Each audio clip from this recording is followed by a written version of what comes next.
India is building a fertilizer factory inside Russia, not in Gujarat, not in Assam, not anywhere on Indian soil, inside Russia. While Russia is under Western sanctions, while America is pressurizing India to cut ties with Moscow, while the whole world was watching, India did it anyway. And the reason why? Once you hear it, will make complete sense. Because this is not about politics. This is not about taking Russia's side. This is about one terrifying question that 1.4 billion people depend on. What happens if India runs out of fertilizer? Stay with me because the answer to this question explains everything. Let's start with a little white pellet called urea. It's a nitrogen fertilizer. You sprinkle it on wheat, rice, maize, and yields can nearly double. It's not an optional input for Indian farmers. It's the difference between a harvest and a failure. India consumes almost 39 million metric tons of urea every single year. But India's own factories can produce only about 30.7 million metric tons. That gap, more than 8 million tons, has to be imported every year without fail.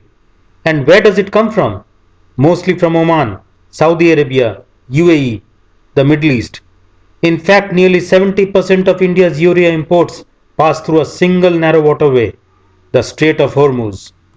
You know what else passes through the Strait of Hormuz? Nearly 40% of the world's seaborne oil trade. It is one of the most conflict-prone militarized waterways on earth. Right now, as this video is being made, that strait is under threat. A war is expanding in West Asia. Qatar, which supplies India with LNG to run its fertilizer plants, has already cut gas shipments. Some Indian urea plants have started shutting down. Urea prices have spiked 21% to a 3-year high. And that's not the only time this has happened. In 2024, China, another major supplier, suddenly tightened its urea export quotas. India had been buying over 21 lakh tons of urea from China the year before. Almost overnight, that dropped to nearly zero. Farmers in Madhya Pradesh took to the streets. Fertilizer shortages hit multiple states right in the middle of planting season. So here is India's nightmare. It feeds 1.4 billion people, but it cannot control the supply of one input those farmers need most. One war, one export ban, one blocked strait, and the Indian agriculture is in crisis. So India asked itself a simple question. Where on earth is there cheap, abundant, reliable gas? The raw material you need to make urea, held by a country that actually wants to partner with India. The answer was Russia. Russia has the largest proven natural gas reserves on the planet. It also has massive ammonia production infrastructure. Ammonia being the intermediate step between gas and urea. Russia's Uralchem group, the company India is now partnering with, is one of the world's largest nitrogen fertilizer producers.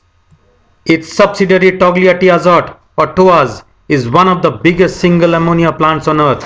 It can supply ammonia directly to the new plant. And here's something most people don't realize. Russia is already India's second largest fertilizer supplier. Between 2017 and 2024, India's imports of Russian urea grew at a compound annual rate of over 62%.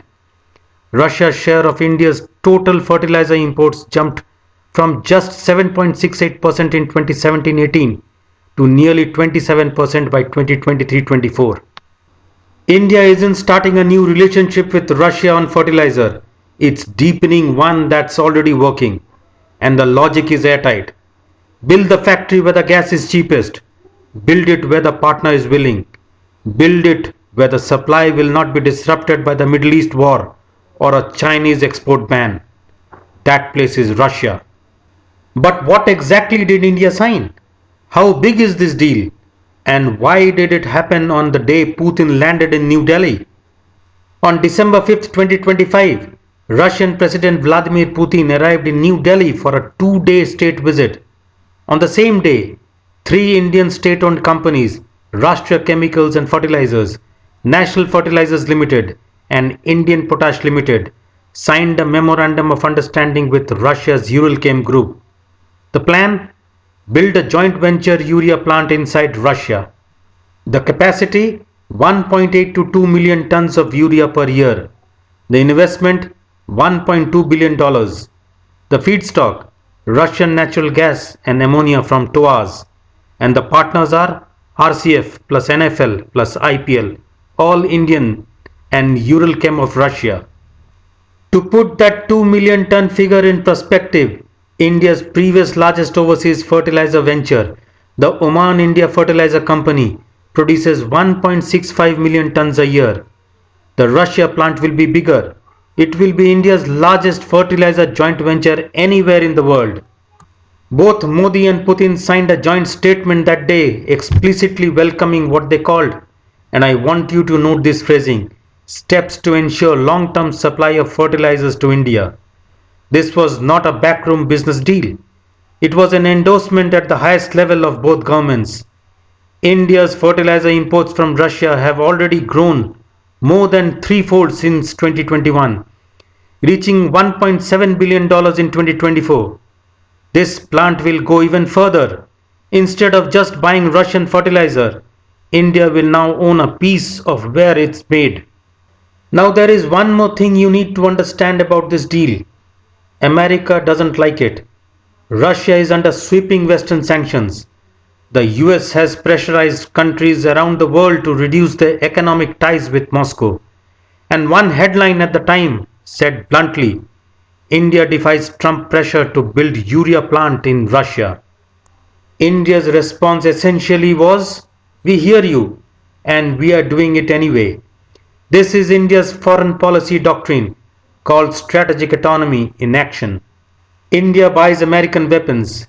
India is part of the Quad Security Alliance with the US, Japan and Australia. But India also buys discounted Russian oil. And now India is building fertilizer plants in Russia. Because America cannot guarantee India's fertilizer supply. America cannot replace the Strait of Hormuz. America cannot force China to reopen its urea export taps. Russia can offer something no Western allies can: cheap gas, ammonia, and a willing partnership. Agriculture employs 40% of India's workforce. It feeds 1.4 billion people.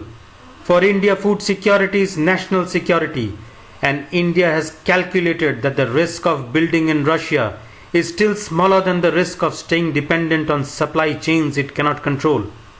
The question never was whether India could afford to build a fertilizer plant in Russia.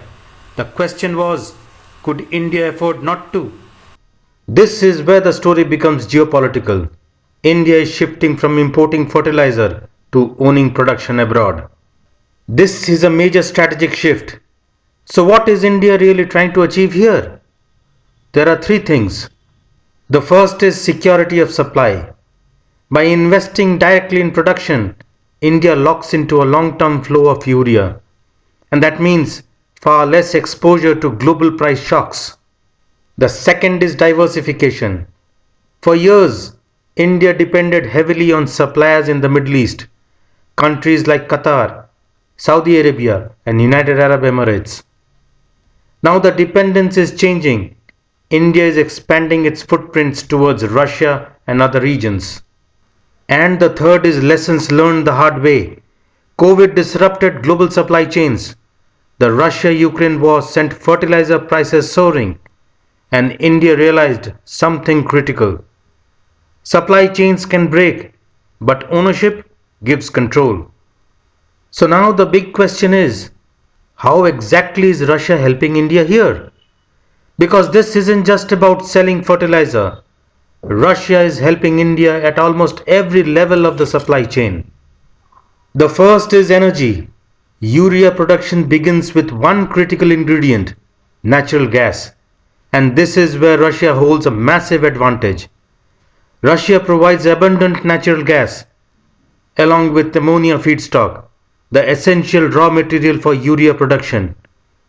Without these inputs, the entire system simply doesn't work. The second is infrastructure, but energy alone isn't enough. Russia already has the industrial ecosystem India would otherwise have to spend years building. Large-scale fertilizer plants, established logistic networks, and export systems already connected to global markets, which means India doesn't have to start from zero. The third is operational expertise. Then comes experience. Russian companies like Uralchem aren't just investors. They run operations, provide technical expertise, and ensure production efficiency. India gains access to decades of Russian industrial know-how. The fourth is long-term supply security. And perhaps most importantly, this deal secures dedicated output for India. That means a more predictable supply of urea and far less dependence on volatile international markets. And the fifth is the bigger strategic picture. But this partnership goes far beyond fertilizer. It's part of a much larger India-Russia economic relationship. Discounted crude oil, defense cooperation, energy ties, and now fertilizers. Each new sector deepens economic interdependence. And in geopolitics, interdependence creates leverage. A $1.2 billion factory built inside a sanctioned country, endorsed by two heads of state, designed to protect the food supply of 1.4 billion people. This is what geopolitics actually looks like, not speeches at the United Nations, not carefully worded press releases.